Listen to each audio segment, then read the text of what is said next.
स्वर सुधा मंच पर प्रस्तुत है मन्नू भंडारी की कहानी स्त्री सुबोधिनी।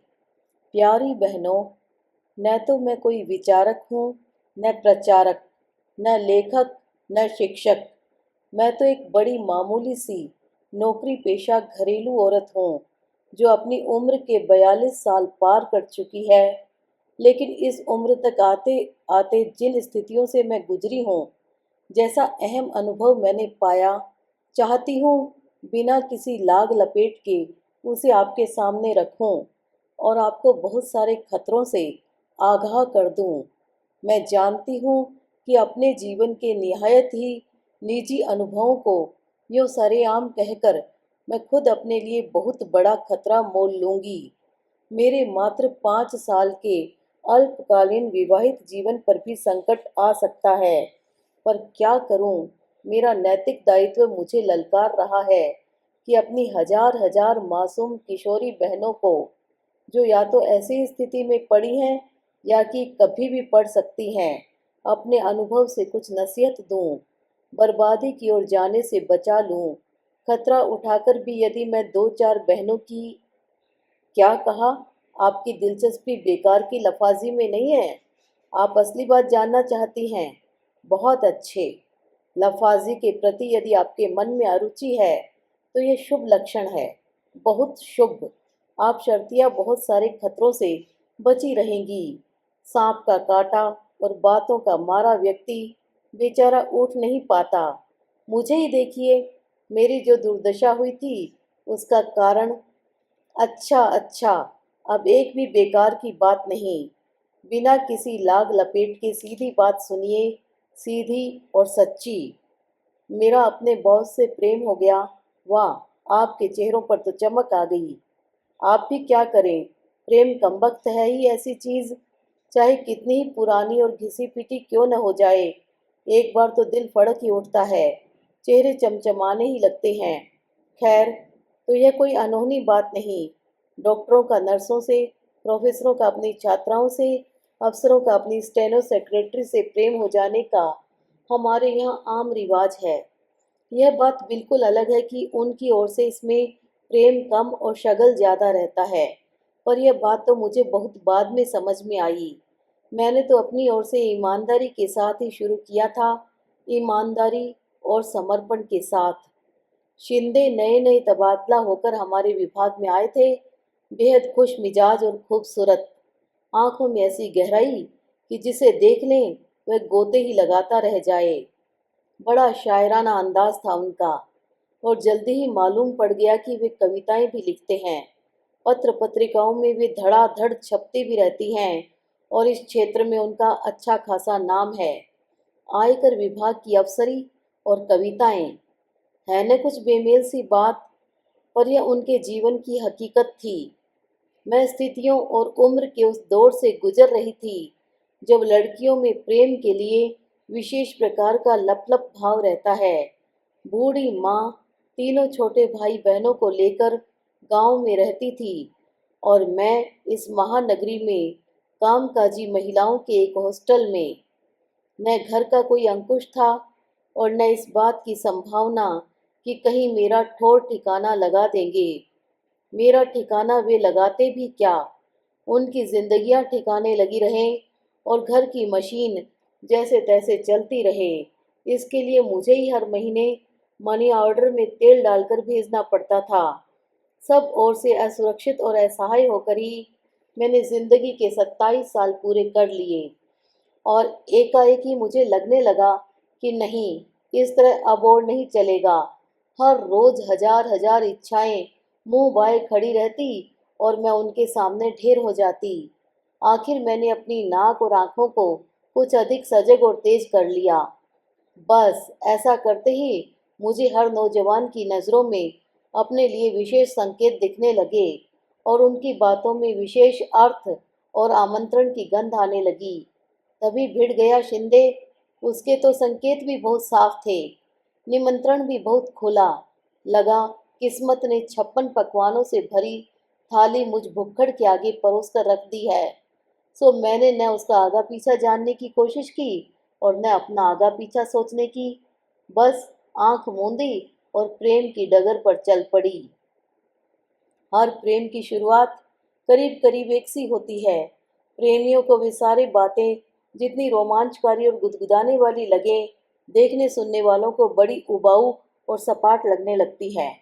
घबराइए नहीं, मैं आपको उन बातों से कतई बोर करने नहीं जा रही। बस इतना ही समझ लीजिए कि शामें हमारी किसी रेस्तरां के नीम अंधेरे कोने में बीतती तो कभी बाग के झुरमुट के बीच, कभी हम आपस में उंगलियां उलझाए रहते तो कभी वह मेरी लटों से खिलवाड़ करता रहता। एक बार उसने कविता में मेरे बालों की उपमा बदली से दे दी। बस फिर क्या था, मैं जब तब गोदी में रखे उसके सिर पर झुककर बदली छितरा देती और वह उचककर, यह क्या? आपकी आंखों में तो अविश्वास उभर आया। मैं समझ गई, एक सीनियर अधिकारी और ऐसी छिछोरी फिल्मी हरकतें। पर सच मानिए, अब भी मैं दावे के साथ कह सकती हूँ कि यहाँ की हर पुरुष के भीतर एक ऐसा ही फिल्मी हीरो आसन मारे बैठा रहता है। जब तक वह पूरी तरह तृप्त न हो जाए, मरता नहीं। उम्र के किसी भी दौर पर, उस समय चाहे वह 6 बच्चों का बाप ही क्यों न हो, जरा सा मौका मिलते ही भड़बड़ाकर जाग उठता है और पूरी तरह अपनी गिरफ्त में जकड़ लेता है। फिर तो बड़ी बड़ी तोपें तक ऐसी बचकाना और बेवकूफ़ाना हरकतें करती हैं कि बस तौबा, न कोई शर्म न उम्र का लिहाज। आजकल की लड़कियों ने इस राज को अच्छी तरह समझ लिया है, इसीलिए वे शादी करते ही हनीमून जाने को लग जाती हैं। फिर किसी पहाड़ी जगह में सारे नाज नखरों के साथ फिल्मी अदाकारी की तर्ज पर प्रेम के ऐसे ऐसे दिलकश दांव पेच दिखाती हैं कि हीरो साहब पूरी तरह ढेर। कम से कम आगे के 10 साल तो सुरक्षित, पर हनीमून की नौबत तो शादी के बाद ही आती है न। मैं तो उन बहनों को सावधान करना चाहती हूँ जो शादी के पहले ही से इस हीरो की चंगुल में आकर अपने को चौपट कर लेती हैं। माफ कीजिए, फिर बहक गई। क्या करूं? चाहती हूँ इस प्रसंग की एक एक बारीकी आपको समझा दूं, वरना इस चक्कर में फंसने के बाद तो समझ एकदम भौंथरी हो जाती है, जैसे मेरी हो गई थी। हाँ, तो मेरा और शिंदे का प्रेम चल निकला। एक बात साफ कर दूं, बहुत जरूरी है। आप कहीं यह न समझ लें कि मैं शिंदे से इसलिए प्रेम करने लगी थी कि वही मेरा बॉस था और उसके प्रेम के प्रकाश में मुझे अपना कैरियर दिपदिपाता हुआ दिखाई देता। नहीं, प्रेम जैसी पवित्र चीज को मैं घटिया किस्म के स्वार्थों से अलग करके ही देखती थी।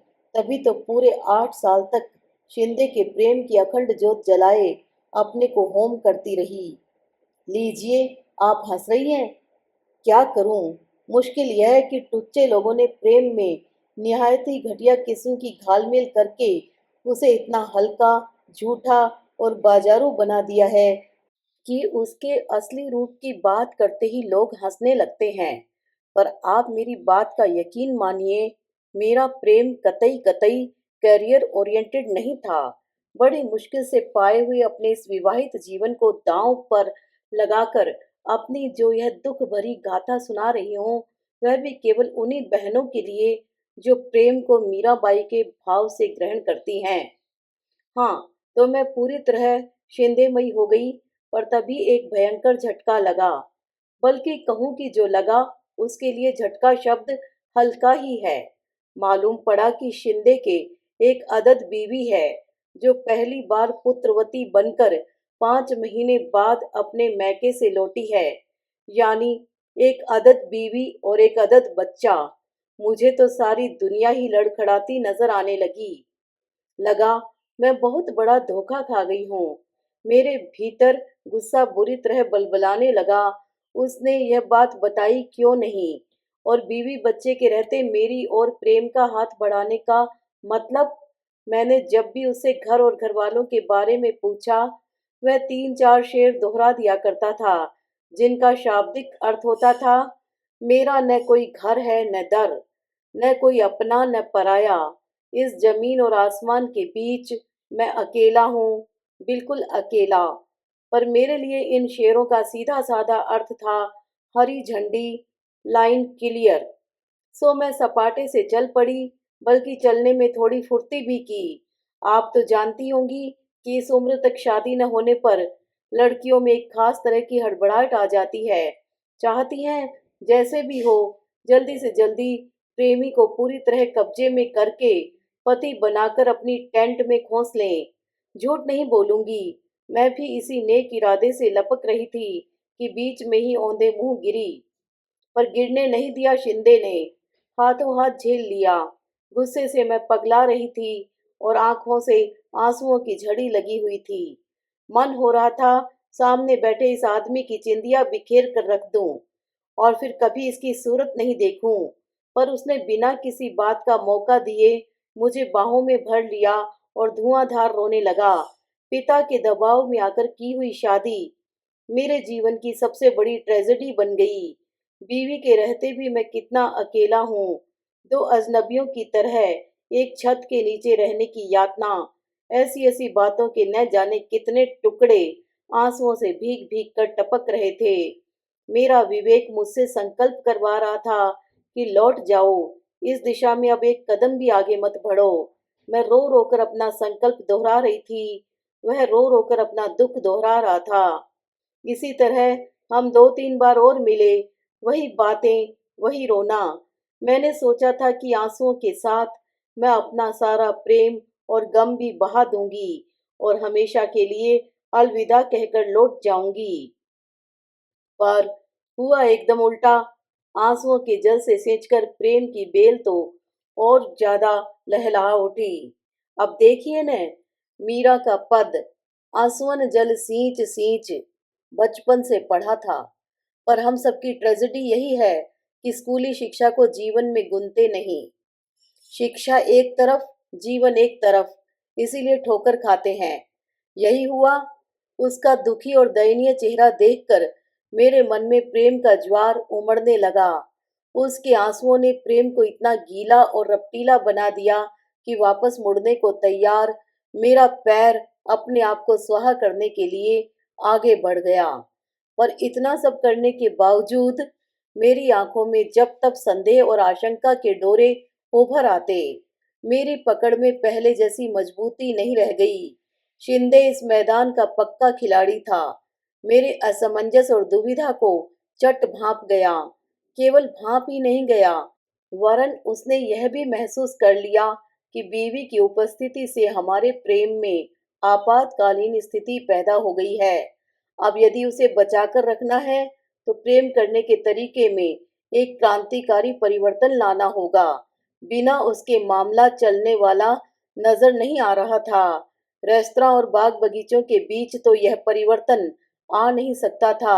इसलिए बड़ी शिद्दत के साथ एक कमरे की तलब महसूस होने लगी।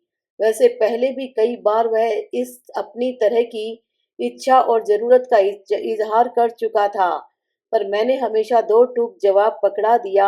आप विश्वास करें या न करें, पर निश्चय ही मैं पहले बड़े संस्कारों वाली लड़की थी।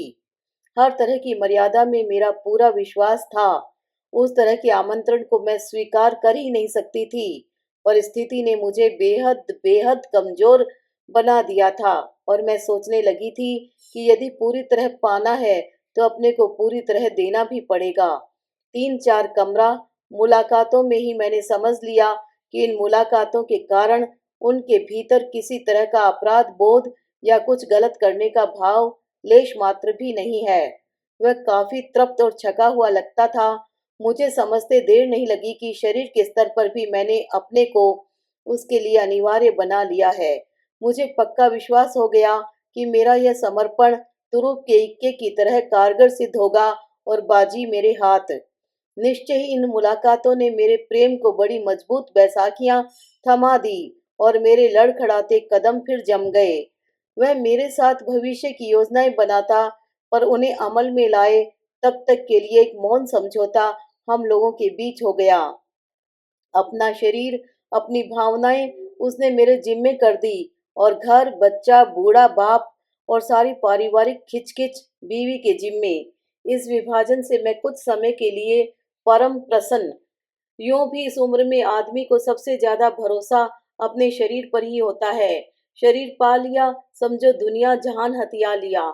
ऊपर से मुझे वह कभी बातों से तो कभी कविताओं से समझाता रहता कि मन और शरीर की पवित्र भूमि पर ही असली प्रेम पनपता है। घर ही चार दीवारी के बीच निरंतर होने वाली खिचखिच में तो वह मरता ही है। मैं समझती रहती और अपने को बहुत पुख्ता जमीन पर महसूस करती। वह बातें ही ऐसी करता कि संदेह की कोई गुंजाइश नहीं छोड़ता। मुझे पूरा विश्वास था कि एक दिन वह खूंटे से उखड़कर मेरी गिरफ्त में आ जाएगा। बीवी की याद और बात से ही शिंदे अपना चेहरा एकदम मायूस बना लेता और बिना कहे ही मेरे दिमाग में यह बिठाने की कोशिश करता कि बीवी बनते ही औरत बहुत उबाऊ और त्रासदायक बन जाती है, कि रिश्तों में बंधते ही प्रेम नीरस और बेजान हो जाता है, कि सच्चे प्रेमियों को तो हमेशा मुक्त ही रहना चाहिए। मैं इन सब बातों को सुनती समझती तो सही, पर गले नहीं उतार पाती, क्योंकि बीवी बनने की ललक जब तब मेरे भीतर जोर मारती थी। सच बात है, मुझे तो घर भी चाहिए था, पति भी और बच्चे भी, पर उसे तो जैसे बीवी नाम से ही चिढ़ हो गई थी। कभी कभी तो वह अपनी बीवी के कर्कश स्वभाव और तुनक मिजाजी की बात करते करते रो तक पड़ता। तब मैं लपक कर उसे बाहों में भरती, अपने होठों से उसके आंसू पोंछती और उसे हौसला बंधाती कि जल्दी ही हम कुछ ऐसा करेंगे कि वह इस दुख से मुक्त हो, कि मैं उसे एक सही सुखद जिंदगी दूंगी। यह आश्वासन उसके लिए कम, मेरे अपने लिए ज्यादा होता था। दिन सरकते जा रहे थे और अपने प्रेम के तरीके में क्रांतिकारी परिवर्तन लाने के बावजूद स्थिति जहां की तहां थी। यानी कि मैं अपने हॉस्टल के कमरे में बंद, शिंदे अपनी बीवी की मुट्ठी में। साल भर पहले का जागा आत्मविश्वास फिर डगमगाने लगा और मुझे लगा कि अब कोई धांसू कार्यक्रम अपनाना पड़ेगा। आज सोचती हूँ तो अपने पर ही सौ सौ धिक्कार के साथ आश्चर्य भी होता है कि कैसे मेरी बुद्धि पर ऐसा मोटा पर्दा पड़ गया था कि यह भी नहीं सोच सकी कि उसकी बीवी भी आखिर मेरी तरह ही एक स्त्री है, अपने पति के छलावे और मक्कारी की शिकार। पर नहीं, यह तो तब समझ में आया जब उसकी मक्कारी ने मुझे तबाही के कगार पर ला पटका। झूठ नहीं बोलूंगी, उस समय तो उसके प्रेम में अंधी होने के कारण वह जो कुछ भी कहता समझाता, मुझे उस पर पूरा यकीन ही नहीं होता, बल्कि मैं भी उसी की तरह दुनिया भर के छल छंद सोचा करती। तभी तो मैंने सोचा कि उसकी बीवी को हमारे प्रेम प्रसंग की जानकारी तो अवश्य होगी। वह काफी दुखी भी होगी। क्यों न मैं जब तक वहां उपस्थित होकर उसके त्रास को इतना बढ़ा दूं कि वह खुद ही इस अपमानजनक स्थिति को नकार कर अलग हो जाए। रकीब को सामने देखकर अच्छों अच्छों के हौसले पस्त हो जाते हैं। फिर अपमान और उपेक्षा की आग में झुलसी इस औरत का हौसला ही क्या होगा। और यही सोचकर आखिर मैं एक दिन शिंदे के घर जा धमकी। एक सुहागिन औरत की सारी नियामतों, यानी कि बूढ़े ससुर के वरद हस्त की छत्र छाया और बच्चे के पोतड़ों की बंधनवार के बीच दूधो नहाई पूतो फली भाव से वह कुर्सी पर विराजमान थी। मुझे देखकर उसके चेहरे पर किसी तरह का कोई विकार नहीं आया। बस सहजता में लिपटा एक प्रश्नवाचक उभरा और हरकू इन्हें बिठाओ और साहब से बोलो कोई मिलने आया है के साथ बिला गया। विकार तो मुझे देखकर शिंदे के चेहरे पर आया, जिसे उसने थोड़ी सी कोशिश करके अफसरी नकाब के नीचे ढक लिया। दफ्तरी भाषा में दफ्तरी बातें करके उसने मुझे चलता किया, पर बाहर निकलते समय हाथ दबाकर लाड में लिपटी हल्की सी फटकार के साथ शाम को कमरे पर आने का निमंत्रण भी दे दिया। मैं उसकी बीवी को त्रस्त करने गई थी, पर खुद ही त्रस्त और पस्त होकर लौटी। मुझे आश्चर्य हो रहा था कि वह औरत है या मांस का लोंदा। उसका आदमी 3 साल से एक दूसरी लड़की के साथ मस्ती मार रहा है और इसे न कोई तकलीफ न कष्ट। मैं इसकी जगह हूं तो शायद एक दिन भी इस तरह की अपमानजनक स्थिति को बर्दाश्त न करूं। इसके शरीर पर चमड़ी लिपटी है या गैंडे की खाल, यह तो मुझे बाद में अपने अनुभव ने सिखाया कि अधिकतर शादीशुदा औरतें ऐसी होती हैं जिन्हें अपने घर की दीवारों से बेशुमार लगाव होता है। इतना ज्यादा कि धीरे धीरे उन दीवारों को ही अपने शरीर के चारों ओर लपेट लेती हैं। फिर मान सम्मान के सारे हमले उनसे टकराकर बाहर ही ढेर हो जाते हैं और वे उनसे बेअसर सती साध्वी सी भीतर सुरक्षित बैठी रहती है। शाम को शिंदे मुझ पर एकदम बरस पड़ा कि मैंने उसके घर जाने की मूर्खता क्यों की। कितना चौकस रहना पड़ता है उसे हर समय, जिससे उसकी बीवी को इस प्रसंग की हवा भी न लग सके, वरना तो वह शूर्पणखा की तरह ऑफिस, परिवार और सारे शहर में हड़बोंग मचाकर रख देगी। मौका लगा तो मेरा झोंटा पकड़कर सड़क पर जूते लगवाएगी, और बड़ी चालाकी से उसने मेरे मन में अपनी पत्नी के लिए, जिसे वह अक्सर कोतवाल कहता था, ढेर सारी नफरत और आक्रोश भर दिया। साथ ही जल्दी करने की अपनी नादानी भरी मूर्खता पर मुझे बेहद शर्मिंदा भी किया। देखा आपने कि कैसे शातिराना अंदाज से पुरुष नफरत और गुस्से की सुई अपनी ओर से सरकाकर दोनों औरतों की ओर घुमा देता है। वे ही आपस में लड़े भिड़े, कोसे गलियाएं, और वह जो असली गुनहगार है अपने पर आंच आए बिना आराम से दोनों का सुख भोगता रहे। और उस समय तो मैं जब जब बहुत अधीर होती, वह समझाता कि सहज जीवन का मधुरतम पक्ष तो हम भोग ही रहे हैं। मैं क्यों बेकार में शादी ब्याह और घर में जकड़कर इस मधुर संबंध का गला घोंटना चाहती हूँ। और इसी चक्कर में वह मधु उंडेलती हुई तीन चार फड़कती कविताएं मेरे नाम ठोक देता। मीठी मीठी पपियों के बीच बड़ी ऊंची ऊंची बातें मेरे जहन में बिठा देता। कुछ समय के लिए मुझे लगने लगता कि मैं आम औरत से कुछ अलग, कुछ विशिष्ट, कुछ ऊंची हूँ। मेरे कंधों पर स्त्री पुरुष के संबंधों को एक नई दिशा देने का दायित्व है। अगली पीढ़ी अधिक स्वस्थ, अधिक मुक्त जिंदगी जी सके, इसके लिए हमें पहल करनी होगी, एक उदाहरण रखना होगा, चाहे उसके लिए हमें खाद ही क्यों न बनना पड़े। शिंदे तो ये बातें झाड़कर मजे से अपनी बीवी का बगलगीर हो जाता, और मैं असली अर्थों में खाद बनी अपने कमरे में सड़ती रहती। तभी शिंदे का तबादला हो गया। मैं एक बार फिर डगमगा गई। मुझे लगा कि बस अब यह मेरी जिंदगी से निकला। रो रो कर मेरा बुरा हाल था, पर फिर उसने मुझे हाथों हाथ झेल लिया। एक नई योजना से मेरे आंसू पहुंच दिए। तय हुआ कि नई जगह अभी वह अकेला ही जाएगा, और उसके जाने के 3-4 दिन बाद मेडिकल लीव लेकर मैं उसके पास पहुंच जाऊंगी। उसने मुझे बताया कि उसने यह तबादला करवाया ही इसलिए है कि शहरी तबादला उसकी जिंदगी के तबादले की भूमिका बन जाए। यह तो मुझे बाद में मालूम पड़ा कि शिंदे ने तबादला इसलिए करवाया था कि हमारे संबंधों की सुरसुराहट उसकी बीवी के कानों तक पहुंचने लगी थी। बात पूरी तरह खुले उसके पहले ही वह शहर छोड़ देना चाहता था, पर मैं तो ये समझकर कि केवल मेरी खातिर शिंदे ने बड़े शहर की बड़ी संभावनाओं को छोड़ छोटी जगह चुनी है, एकदम निहाल हो गई, और उसकी बातों के जादू में बंधी बंधी 1 सप्ताह बाद ही उसके पास पहुंच गई। आपको बहुत गलत लग रहा है ना?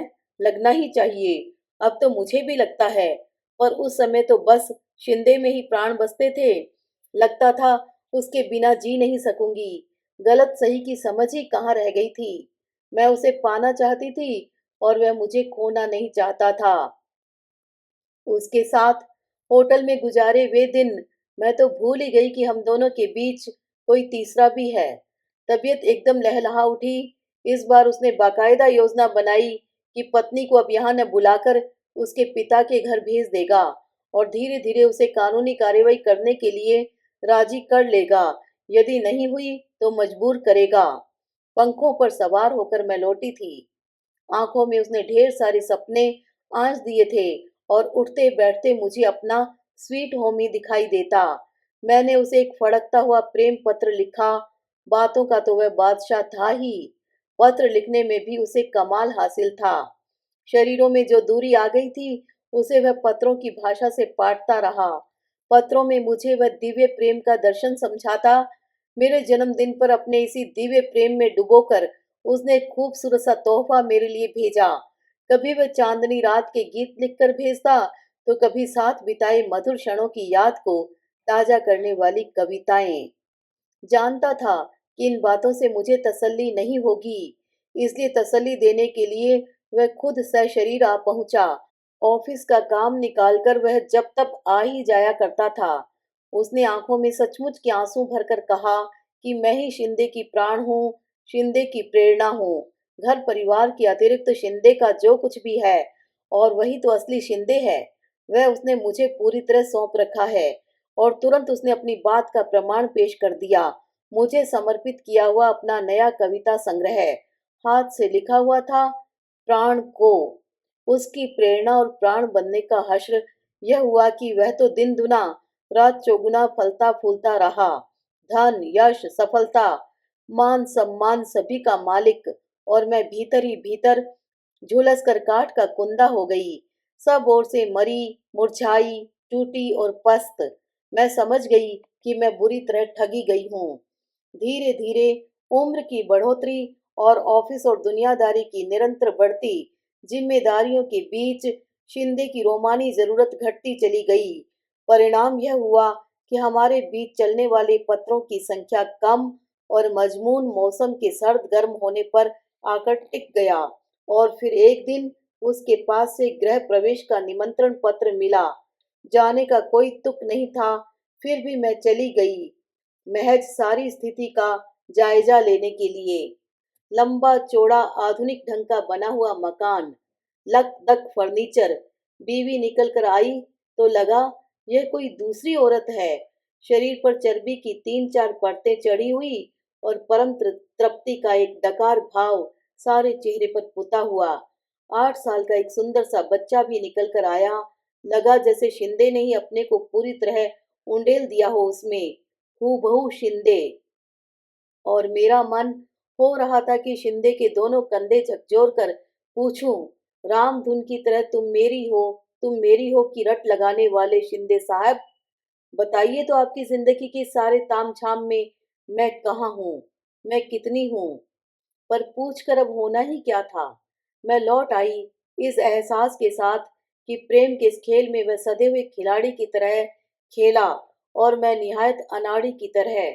8 साल तक चलने वाला प्रेम प्रसंग महज एक खिलवाड़ था, जिसकी बाजी बड़ी होशियारी से शिंदे ने बांटी। भ्रम जाल के कटते ही नजर साफ हुई तो बाजी में बटे हुए पत्तों का यह नक्शा रह रहकर आंखों में उभरने लगा। तुरुप का इक्का यानी घर उसके पास, तुरुप का बादशाह यानी बच्चा उसके पास, तुरुप की बेगम यानी बीवी और प्रेम करने के लिए प्रेमिका उसके पास, तुरुप का गुलाम यानी नौकर चाकर गाड़ी बंगला उसके पास। लबो लुबाब यह कि तुरुप के सारे पत्ते उसके पास, और मुझे मिले उसके दिए हुए छक्के पंजे यानी टोटके की तरह पुड़िया में बंधे, दार्शनिक लफाजी में लिपटे हवाई प्यार के चंद जुमले। इन टटपुंजिया पत्तों के सहारे मैं ज्यादा से ज्यादा इतने ही कर सकती थी कि जिंदगी भर उसकी पूंछ पकड़े रहती, और उसे ही अपनी उपलब्धि समझ समझकर संतोष करती। मन बहुत घबराता तो उसी पूंछ से हवा करके उसके साथ बिताए मधुर क्षणों पर जमी समय की धूल उड़ाकर कुछ समय के लिए अपना खालीपन भर लेती। पर भला बताइए, इससे कहीं जिंदगी चल सकती थी? यह तो लाख लाख शुक्र है खुदा का कि मेरी तहस नहस जिंदगी को नए सिरे से संवारने के लिए। लेकिन छोड़िए, इस प्रसंग की कोई जरूरत नहीं। निहायत हवाई बातें पल्ले से बांधे बांधे मैंने अपनी जिंदगी को बर्बादी के कगार पर ला पटका था। अब चाहती हूँ ठेठ दुनियादारी की बातें अपनी हजार हजार मासूम किशोरी बहनों के पल्ले से बांध दूं, जिससे वह मेरी तरह भटकने से बच जाएं। इस देश में प्रेम के बीज मन और शरीर की पवित्र भूमि में नहीं, ठेठ घर परिवार की उपजाऊ भूमि में ही फलते फूलते हैं। भूल कर भी शादीशुदा आदमी के प्रेम में मत पड़िए। दिव्य और महान प्रेम की खातिर बीवी बच्चों को दांव पर लगाने वाले प्रेम वीरों की यहाँ पैदावार ही नहीं होती। दो नावों पर पैर रखकर चलने वाले शूरवीर जरूर सरेआम मिल जाएंगे। हाँ, शादीशुदा औरतें चाहें तो भले ही शादीशुदा आदमी से प्रेम कर लें। जब तक चाहा प्रेम किया, मन भर गया तो लौटकर अपने खूंटे पर। न कोई डर न घोटाला, जब प्रेम में लगा हो शादी का ताला।